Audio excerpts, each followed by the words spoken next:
हर दिन काम के बाद चाय बागान के मजदूर अपने गांवों की ओर लौटते हैं, जहां एक और कॉलोनियल बंगला रात के अंधेरे का स्वागत प्रीमियम सिंगल मॉल्ट के साथ करता है। वहीं गांवों में रॉक्सी यानी देसी शराब काफी लोकप्रिय है, जहां युवाओं के लिए संगीत ही एकमात्र आजादी का एहसास है। वहीं हर रात की तरह मालिक के गुर्गे उर्वरकों में कृषि रसायन मिलाते हैं, जिन्हें चाय बागानों में छिड़कना होता है।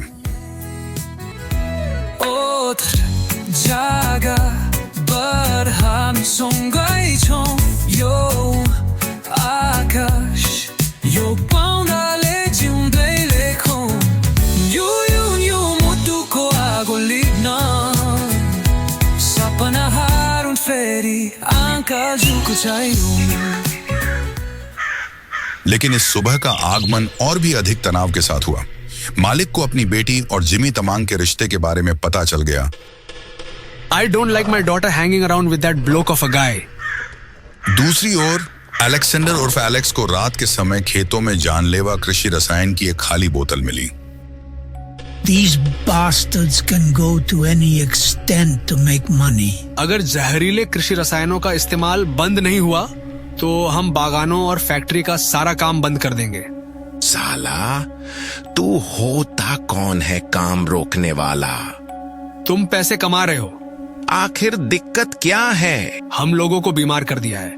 या तो तुम रुक जाओ या हम रुकेंगे। मालिकों के करोड़ों रुपए लगे हैं यहाँ, तू जैसे छोटे आदमी क्या समझेगा? और अगर तुम्हारा रवैया ऐसा ही रहा तो बगावत के लिए तैयार हो जाओ।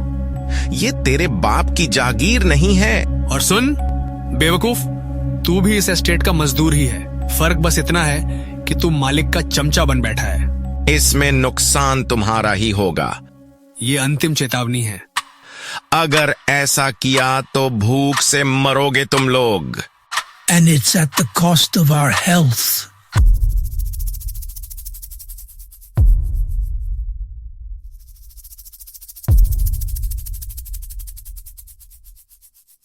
इसी के साथ चाय बागान के मजदूरों द्वारा एक जबरदस्त बगावत की शुरुआत हुई। सैकड़ों मजदूर बाहर आ गए और पूरे कामकाज को पूरी तरह ठप कर दिया। वहीं दूसरी ओर मालिक की बेटी सुनीता को बंगले के अहाते में ही बंद कर दिया गया। उसकी हर गतिविधि पर रोक लगा दी गई। जब एस्टेट में मचे बवाल की खबर जिमी की बड़ी बहन डोमा तमांग को मिली, जो कि मालिक की बेटी की करीबी सहेली भी थी, तो वह तुरंत दार्जिलिंग शहर से निकल पड़ी, जहां वह एक स्कूल में संगीत अध्यापिका के रूप में काम कर रही थी। बिना देर किए डोमा बगावत में मजदूरों के साथ शामिल हो गई, आवाज बनकर उन दिलों की जो अब तक चुप थे। इस धरती में हमारे पूर्वजों का पसीना और आंसू शामिल हैं। तुम्हारे जहरीले रसायन हमारे लोगों को मार रहे हैं। जब तक तुम नहीं रुकते, हम भी नहीं रुकेंगे। इनकलाब जिंदाबाद। मालिक, हालात बेकाबू होते जा रहे हैं। डोमा लगातार जिमी को भड़का रही है, कह रही है कि मजदूरों को संगठित करो और तब तक आंदोलन मत रोको जब तक सारी मांगें पूरी न हो।